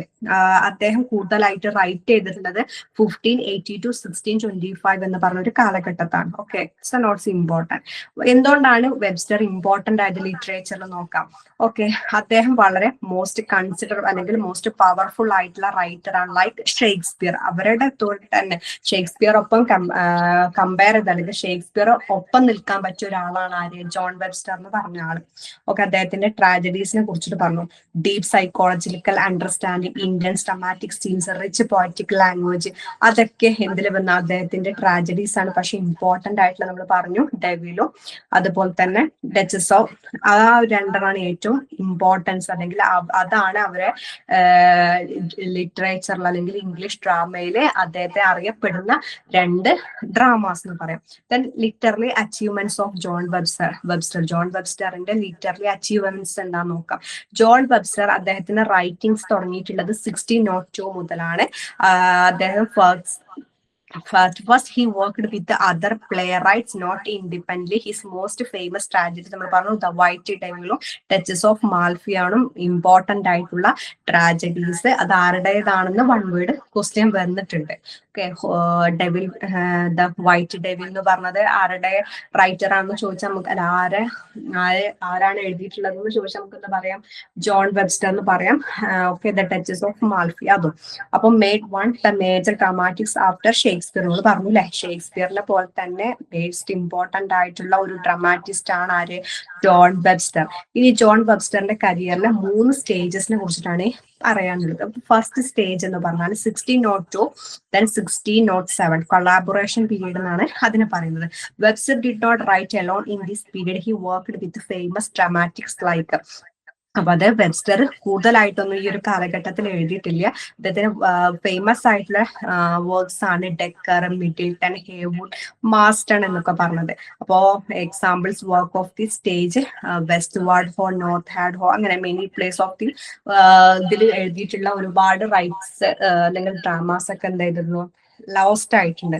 Second stage 1610 to 1614 golden period എന്നാണ് സെക്കൻഡ് സ്റ്റേജിന് അറിയപ്പെടുന്നത്. ഇതില് വെബ്സ്റ്ററിന്റെ മോസ്റ്റ് ഇമ്പോർട്ടന്റ് ആയിട്ടുള്ള ഒരു പീരീഡ്. എന്താണ് മോസ്റ്റ് ഇമ്പോർട്ടന്റ് ആയിട്ടുള്ള പീരീഡ് എന്ന് പറയാൻ കാരണം, ആ ഒരു ടൈമിലാണ് മാസ്റ്റർ പീസ് ആയിട്ടുള്ള ആ 2 റൈറ്റേഴ്സ് എഴുതിയിട്ടുള്ളത്. ദ ഡെവിൽ, ദ വൈറ്റ് ഡെവിലും the Duchess of Malfi, revenge tragedy. ആ ഒരു കാലഘട്ടത്തിൽ ഗോൾഡൻ ഏജ് എന്ന് പറയുന്നത് കാരണം ഈ വൈറ്റ് ഡെവിലും ഡച്ചസ് ഓഫ് മാൽഫി ഒക്കെ എഴുതിയിട്ടുള്ളത് ആ ഒരു ടൈമിലാണ്.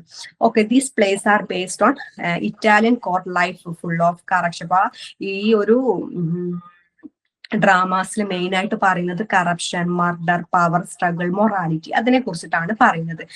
ഓക്കെ, ക്രിറ്റിക്സ് പറയുന്നത് these play show Webster true genuine as a tragedian. Okay, tragedian എന്ന നിലയിൽ മെയിൻ ട്രൂ ജെനുവിൻ വെബ്സ്റ്റർ ആയിട്ട് ജെനുവൻ ആയിട്ടുള്ള ഒരു പ്ലേസ് ആണ് അദ്ദേഹത്തിന്റെ ഈ രണ്ട് പ്ലേസ് എന്ന് പറയുന്നത് വൈറ്റ് ഡെവിലും ദ ഡച്ചസ് ഓഫ് മാൽഫി എന്ന് പറയുന്നത്.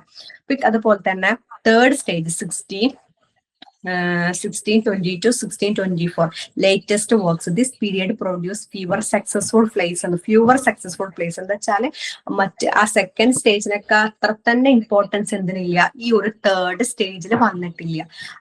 The devil law case abuse and vagina a cure of cold അങ്ങനെയുള്ള കുറച്ച് വർക്ക്സ്, പക്ഷെ അത് അത്രത്തോളം ഫേമസ് ആയിട്ടില്ല. ദ വൈറ്റ് ഡെവിലിനെ കുറിച്ചും ദ ഡച്ചസ് ഓഫ് മാൽഫി അത്രത്തോളം ഇമ്പോർട്ടൻസ് ഈ ഒരു പ്ലേസിനൊന്നും വന്നില്ലെങ്കിൽ സക്സസ്ഫുൾ ആയിട്ടില്ല എന്ന് പറയുന്നത്. ഇതിലുള്ള രണ്ട് പ്ലേസ് ഒക്കെ നഷ്ടപ്പെട്ടിട്ടുണ്ടെന്ന് പറയുന്നു. കുറച്ച് പ്ലേസ് അതിൽ കാണിക്കുന്നുള്ളൂ. Okay, these plays did not reach the greatness of his earlier tragedies but they still show moments of poetic brilliance. അപ്പോൾ ഈ ഒരു കാലഘട്ടം അത്രത്തോളം എന്താ പറയാ ഇമ്പോർട്ടൻസ് ആയിട്ടുള്ള റൈറ്റിംഗ്സ് ഒന്നും അദ്ദേഹത്തിന് കഴിഞ്ഞിട്ടില്ല. പിന്നെ അതുപോലെ തന്നെ അദ്ദേഹത്തിന്റെ പ്ലേസില് ട്രാജഡീസിനെ പോലെ തന്നെ this place did not reach the greatness of this earlier tragedies, but they still show moments of poetic brilliance. Okay, then theme of influence, themes and influence. ഇനി അദ്ദേഹത്തിന്റെ തീംസും ഇൻഫ്ലുവൻസും എങ്ങനെയൊക്കെയാ നോക്കാം. Webster belong to Jacobean age known for dark tragedies revenge themes എന്നൊക്കെ പറയാം. അപ്പൊ Webster ഈ ഒരു ജാക്കോബിയൻ ഏജിൽ പെട്ട ഒരാളാണ്. അതുകൊണ്ട് തന്നെ ഡാർക്ക് ട്രാജഡീസ് എന്നും റിവെഞ്ച് തീംസ് എന്നൊക്കെ പറയുന്നുണ്ട്. ഓക്കെ, അതുപോലെ moral and religious issues, exploring of corruption in society, അങ്ങനെ കാര്യങ്ങളൊക്കെയാണ് എന്ത് പറയുന്നത് ഈ ഒരു ബേസിൽ പറയുന്നത്. Okay, his tragedies were influenced by Italian revenge drama, earlier playwright like reformation believes about good evil and moral justice. അദ്ദേഹത്തിന്റെ ട്രാജഡീസിൽ കൂടുതലായിട്ട് ഇമ്പോർട്ടൻസ് കൊടുത്തിട്ടുള്ളത് എന്തിനാണ്, ഇറ്റാലിയൻ റിവെഞ്ച് ഡ്രാമയെ അല്ലെങ്കിൽ എന്താ പറയാ ട്രാജഡീസ് ഇൻഫ്ലുവൻസ് ചെയ്തില്ല. അദ്ദേഹത്തിന്റെ ട്രാജഡീസിൽ ഇൻഫ്ലുവൻസ് ചെയ്തിട്ടുള്ളത് Italian revenge drama, earlier playwright like Shakespeare and Seneca, reformation believes about good evil and moral justice, അങ്ങനെയുള്ള കാര്യങ്ങൾക്കൊക്കെ ഇൻഫ്ലുവൻസ് ആയിട്ടാണ് ആരുടെ റൈറ്റിംഗ്സ് വന്നിട്ടുള്ളത്, ജോൺ വെബ്സ്റ്ററിന്റെ റൈറ്റിംഗ്സ് വന്നിട്ടുള്ളത്. എന്തുകൊണ്ടാണ് വെബ്സ്റ്റർ ഇമ്പോർട്ടന്റ് എന്ന് പറയാൻ കാരണം, നമ്മൾ നേരത്തെ പറഞ്ഞ പോലെ ഷേക്സ്പിയറുടെ കൂടെ തന്നെ നിൽക്കാൻ ഒരു കഴിവുള്ള ഒരു റൈറ്ററാണ് ജോൺ വെബ്സ്റ്റർ. ഒരു ഇമ്പോർട്ടന്റ് അതാന്ന് പറയാം. അതുപോലെ തന്നെ കുറച്ച് പ്ലേസ് ചെയ്തിട്ടുള്ളത് വളരെ പവർഫുൾ ആണ്, പോയറ്റിക് ആണ്, ഡീപ്ലി സൈക്കോളജിക്കൽ ആണ്. അദ്ദേഹത്തിന്റെ ട്രാജഡീസ് കൂടുതലായിട്ട് എക്സ്പ്ലോർ ചെയ്തിട്ടുള്ളത് sin, revenge, human suffering, moral failure, corruption and power. Okay, അപ്പൊ ഇത്രയും കാര്യങ്ങളാണ് അദ്ദേഹത്തിന്റെ ട്രാജഡിയിൽ എക്സ്പ്ലോർ ചെയ്തിട്ടുള്ളത്. Because of this he's considered one the great playwrights after Shakespeare. നേരത്തെ പറഞ്ഞ പോലെ തന്നെ ഷേക്സ്പിയറിന് ശേഷം തന്നെ ഗ്രേറ്റസ്റ്റ് ആയിട്ട് ഒരു പ്ലേ റൈറ്റർ ആയിട്ട് കൺസിഡർ ചെയ്യുന്നത് ഇതുകൊണ്ടൊക്കെ തന്നെയാണ്. Okay, so that's all my topic. അപ്പോൾ ഈ ഒരു ചാപ്റ്റർ എന്താന്ന് മനസ്സിലായിട്ടെന്ന് വിശ്വസിക്കുന്നു. മെയിൻ ആയിട്ട് ഈ ഒരു ചാപ്റ്ററിൽ ഫോക്കസ് ചെയ്യുന്നത് ജോൺ വെബ്സ്റ്ററിനെ കുറിച്ചിട്ടാണ്. അപ്പൊ ജോൺ വെബ്സ്റ്ററിന്റെ ആ ഒരു കാലഘട്ടത്തെ കുറിച്ചിട്ടും ആരാണ് ജോൺ വെബ്സ്റ്റർ, അവരുടെ ഇമ്പോർട്ടൻസിനെ കുറിച്ചിട്ടും ഒക്കെ പറയുന്നു. പിന്നെ അതുപോലെ തന്നെ എലിസബത്തൻ ഈ ഒരു ചാപ്റ്ററിൽ വന്നിട്ടൊരു ക്വസ്റ്റ്യൻ എന്ന് പറഞ്ഞാല് compare Elizabethan and Jacobian drama. അപ്പൊ എലിസബത്തൻ എറയെ കുറിച്ചും ജാക്കോബിയൻ ഡ്രാമയെ കുറിച്ചിട്ട് കമ്പയർ ചെയ്യാൻ പറയാം. അപ്പൊ എലിസബത്തിന്റെ ഡ്രാമയിൽ വന്നിട്ടുള്ള കാര്യങ്ങളെ കുറിച്ചിട്ടും ജാക്കോബിയൻ ഡ്രാമ എന്ന് പറയുന്നത് ഡാർക്കർ ആയിട്ട് മാറാനുള്ള കാരണം എന്താന്ന് നമുക്ക് പറയാം. എലിസബത്തിന്റെ കാലഘട്ടം എങ്ങനെയായിരുന്നു, വളരെ ഹാപ്പിയസ്റ്റ് ആയിട്ടുള്ള കാര്യങ്ങളായിരുന്നു. കിങ്ങിനെ കുറിച്ചിട്ടൊക്കെ പറയുന്നുണ്ട്. നമ്മുടെ എലിസബത്തും ക്യൂന് നല്ലൊരു ക്യൂനൊക്കെ ആയിരുന്നു. പക്ഷെ ജാക്കോബിയൻ ഡ്രാമയിൽ വന്നിട്ടുള്ള ജെയിംസ് ഒന്നാം എന്ന് പറഞ്ഞ ആള് മറ്റുള്ള രീതിയിൽ നമ്മുടെ രാജ്യത്തിന് അത്ര ഇമ്പോർട്ടൻസ് കൊടുക്കാതെ തന്നെ ജെയിംസ് ഫസ്റ്റ് കൂടുതലായിട്ട് അദ്ദേഹത്തിന്റെ കാര്യങ്ങൾക്ക് വേണ്ടി, പേഴ്സണൽ കാര്യങ്ങൾക്ക് വേണ്ടി ഇമ്പോർട്ടൻസ് കൊടുത്ത ഒരു വ്യക്തിയാണ്. അപ്പൊ അങ്ങനെയുള്ള കാര്യങ്ങളൊക്കെ നമുക്ക് ആ ഒരു കമ്പാരിസണിൽ എഴുതാൻ പറ്റും. നെക്സ്റ്റ് ക്വസ്റ്റ്യൻ വന്നത് examine John Webster as A make of revenge tragedy അല്ലെ. അപ്പൊ എന്തുകൊണ്ടാണ് ജോൺ വെബ്സ്റ്ററിന് ഒരു റിവെഞ്ച് ട്രാജഡി ആയിട്ട് എക്സാമിൻ ചെയ്യാൻ പറ്റുമോ എന്നാണ് ചോദിച്ചത്. അതൊരു ക്വസ്റ്റ്യൻ വന്നിട്ടുണ്ട്. അപ്പോൾ ജോൺ വെബ്സ്റ്ററിന് തീർച്ചയായിട്ടും നമുക്ക് പറയാം എന്താണ് ജോൺ വെബ്സ്റ്റർ എന്ന് പറയാം. ജോൺ വെബ്സ്റ്ററിന് ഇൻഫ്ലുവൻസ് ആയ കാര്യങ്ങൾ പറയാം. ജോൺ വെബ്സ്റ്ററിന്റെ പറഞ്ഞ മെയിൻ ട്രാജഡിക് ആയിട്ടുള്ള ഡ്രാമയെ കുറിച്ചിട്ട് അങ്ങനെയുള്ള കാര്യങ്ങളൊക്കെ നമുക്ക് ഇതിനെ കുറിച്ചിട്ട് പറയാൻ പറ്റും. ഓക്കെ, അപ്പൊ ഇത്രയും കാര്യങ്ങളാണ് എന്ത് പറഞ്ഞിട്ടുള്ളത് ഈ ഒരു ചാപ്റ്ററിൽ പറഞ്ഞു. അപ്പൊ ജോൺ വെബ്സ്റ്ററിനെ മെയിൻ ആയിട്ട് പറയുക എന്താണ് എലിസബത്തൻ ഇറ എന്ന് പറയാ, അതുപോലെ തന്നെ ജാക്കോബിയൻ ഇറ. അപ്പൊ ഈ ഒരു കാര്യങ്ങളാണ് ഈ ഒരു ചാപ്റ്ററിൽ അല്ലെങ്കിൽ ഈ ഒരു യൂണിറ്റിൽ നമുക്ക് ഡിസ്കസ് ചെയ്തിട്ടുള്ളത് അല്ലെങ്കിൽ പഠിക്കാനുള്ളത്. So that's all my topic. Thank you.